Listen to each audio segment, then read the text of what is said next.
এবার বলেন সবচেয়ে দামি সম্পদ কি টাকা পয়সা না ইজ্জত? সবাই বলেন আরো জোরে। প্রত্যেকটা মানুষের সবচেয়ে দামি সম্পদের নাম হচ্ছে ইজ্জত। আর আল্লাহ তাআলা বলছেন ওয়ালিল্লাহিল ইজ্জাতু ওয়ালি রাসূলিহি ওয়ালিল মুমিনিন।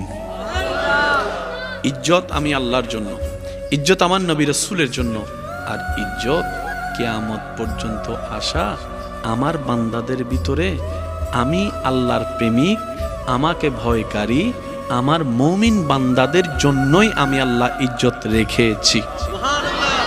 তাহলে আপনার আমার যদি সেই ইজ্জতের কোটায় যেতে হয়, আপনাকে আমাকে সেই কোটায় যেতে হবে যেখানে ইজ্জত বরাদ্দ আছে।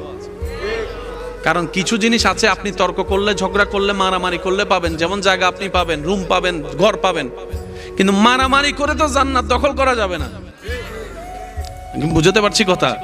আপনি মারামারি করে জায়গা পাবেন, মারামারি করে আপনি ইজ্জত পাবেন না। আপনি মারামারি করে আইফোন সিনাই নিতে পারবেন, আপনি মারামারি করে তার জ্ঞান নিতে পারবেন না। একটু আওয়াজ দিয়ে বলেন না ভাইয়া। আপনি মারামারি করে দোকান দখল করতে পারবেন, কিন্তু আপনি মারামারি করে মানুষের অন্তরে জায়গা, দিল দখল করতে পারবেন না।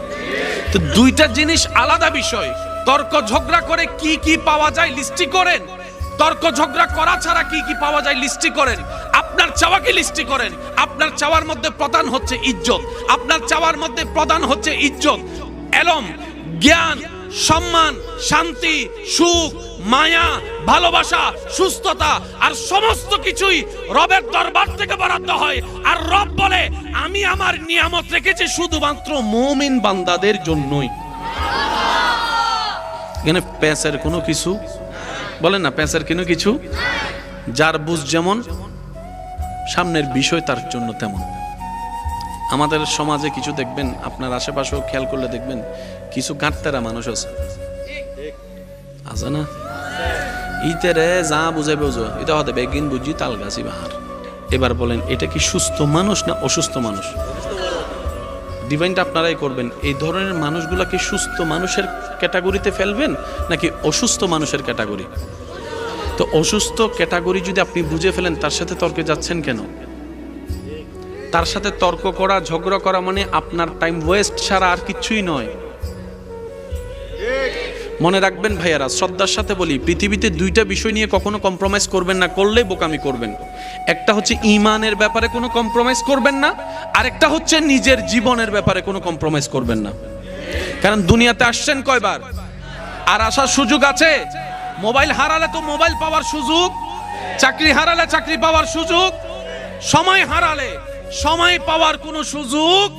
সেজন্য ঈমান এবং জীবনের ব্যাপারে কোনো কম্প্রোমাইজ করা চলবে। আল্লাহ আমাদেরকে একটু আবেগ কন্ট্রোল করে, বিবেক জাগ্রত করে বুঝার তৌফিক দান করুন। কষ্ট দিচ্ছি না তো আমি আপনাদেরকে? না, তাহলে বলি আল্লাহ কোটাটা কার? এটা সিলেক্ট করছেন আল্লাহ। আসেন, এই যে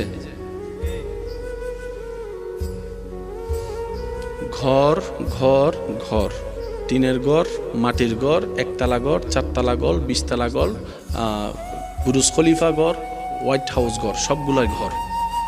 মসজিদও ঘর। শব্দটা বুঝবেন, ঘর ঘর ঘর ঘর, অমুকের ঘর, অমুকের ঘর, অমুকের ঘর, অমুকের ঘর, অমুকের ঘর, অমুকের ঘর, আল্লাহর ঘর। যখনই আপনি ঘরের সাথে আল্লাহ শব্দটা লাগাই দিবেন, আল্লাহর ঘর, সাথে সাথে সেটার সম্মান, সুবহানাল্লাহ শুনি নাই, সাথে সাথে এটার প্রতি ভালোবাসা, সাথে সাথে এটার প্রতি মায়া, সাথে সাথে এটার প্রতি সম্মান। কারণ সেই ঘরটা তার, যার কাছ থেকে সম্মান আসে